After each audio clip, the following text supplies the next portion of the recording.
Oke, selamat siang anak-anak kami sekalian. Bertemu lagi dengan Pak Niko. Ya, pada pertemuan hari ini Bapak akan menjelaskan apa yang dimaksud dengan sifat komutatif pada bilangan bulat. Ya, oke. Bapak, harapan Bapak anak-anak kami sekalian bisa memperhatikan apa yang Bapak jelaskan di depan ini. Oke, langsung saja. Sifat komutatif. Jadi sifat komutatif pada bilangan bulat ini, ya, ini berlaku untuk penjumlahan dan perkalian. Ya, sifat komutatif berlaku untuk penjumlahan dan perkalian. Oke, yang pertama, pada penjumlahan.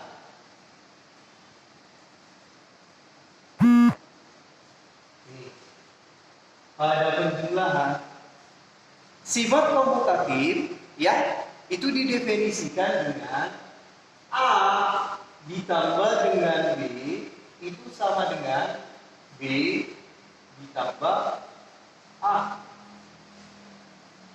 Artinya apa? Apa yang bisa kita lihat dari sifat komutatifnya di sini? Yaitu ada pertukaran tempat.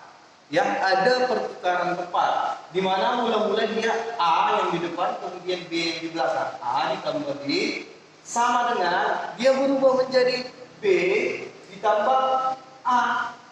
Inilah yang dimaksud dengan sifat komutatif. Oke, Bapak buat contohnya sebagai contoh. Ini ya. Contoh, tentukanlah hasil dari bilangan ini. Ya, 2 ditambah dengan negatif 3 dengan menggunakan sifat komutatif. Jadi untuk soal ini bisa kita selesaikan. Ya, tempatnya kita tukar. Jadinya negatif 3 ditambah dengan 2 itu sama dengan negatif 3 ditambah 2. Hasilnya negatif 1. Dari mana negatif 1? Kita misalkan aja 3 ini adalah utang, kemudian 2 itu adalah uang kita. Jadi kalau kita punya utang 3, kemudian uang kita 2, kita bayarkan, apakah utang kita sudah lunas atau belum? Belum. Jadi masih sisa 1 lagi utang kita. Jadi makanya hasilnya 1, negatif 1. Oke, Bapak buat contoh yang kedua. 3 ditambah negatif 7 ditambah 4. Jadi kita lakukan sifat komutatif, pertukaran tempat. Jadinya bagaimana? 4 ditambah 3 ditambah negatif 7. Jadi anak-anak kami sekalian bebas menukar tempatnya, bentuknya sebagaimana. Yang penting tidak sama dengan yang ini. Ya, itu yang dimaksud dengan sifat komutatif. Jadi untuk persamaan ini dia sudah masuk ke sifat komutatif. Oke, kita selesaikan. Yang gampang dulu kita selesaikan. 4 tambah 3, 7. 7 tambah negatif 7. Bapak contohkan lagi tadi. 7, kamu punya uang 7, kemudian utang 7, kamu bayarin. Masih ada nggak utangmu? Masih ada nggak uangmu? Tidak ada lagi. Habis semua, berarti hasilnya adalah 0.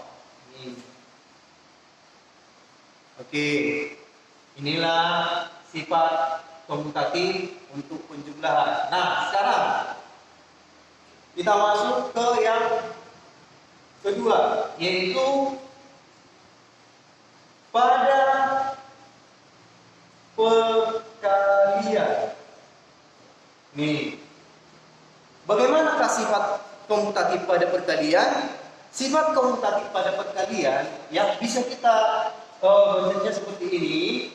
A dikali dengan B itu sama dengan B dikali A. Ini. Nah, ada pertukaran tempat. Ini yang dimaksud dengan sifat komutatif pada perkalian. Sebagai contoh, ya. Sebagai contoh, negatif 2 dikali dengan 3 itu sama dengan kita tukar tempatnya agar sifat komutatifnya ini jadinya 3 dikali negatif 2. Hasilnya 3 dikali negatif 2 adalah negatif 6. Oke, sebelum Bapak masuk ke contoh yang kedua, ya, agar anak-anak kami sekalian bisa mengingat untuk yang ini ya. Ingat, ketika negatif dikalikan dengan negatif, hasilnya positif. Ya, negatif dikali negatif hasilnya positif. Kemudian positif dikalikan dengan positif, maka hasilnya positif. Kemudian positif dikalikan dengan negatif, maka hasilnya negatif. Dan sebaliknya, negatif dikalikan dengan positif, hasilnya negatif. Ini perlu anak-anak kami ingat. Oke, kenapa dia hasilnya negatif 6? Karena positif dikali dengan negatif. Positif dikali negatif, hasilnya negatif. Kira-kira seperti itu. Ya. Oke, untuk contoh soal yang nomor 2. Negatif 2 dikali negatif 3 dikali negatif 4. Nah, ini. Oke. Bagaimana ini untuk sifat komutatifnya?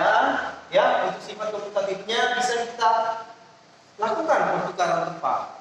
Yaitu negatif 4 dikali negatif 2 dikali negatif 3. Oke. Nah, yang pertama kita selesaikan.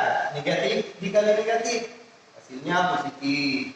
4 dikali 2, 8. Jadi hasil dari sini, ini ya, 8 dikali negatif 3. Oke, sekarang positif dikalikan dengan negatif. Positif dikalikan negatif, hasilnya negatif.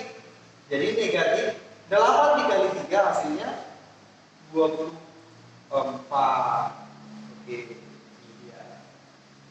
Oke, anak-anak kami sekalian, inilah sifat komutatif pada pelajaran kita hari ini. Ingat, sifat komutatif berlaku hanya pada penjumlahan dan perkalian. Jadi harapan Bapak kalian bisa merangkum atau mencatat materi ini. Untuk soalnya akan Bapak kirim di WA Group. Sekian dan terima kasih dari Pak Niko. Salam sehat untuk kita semua.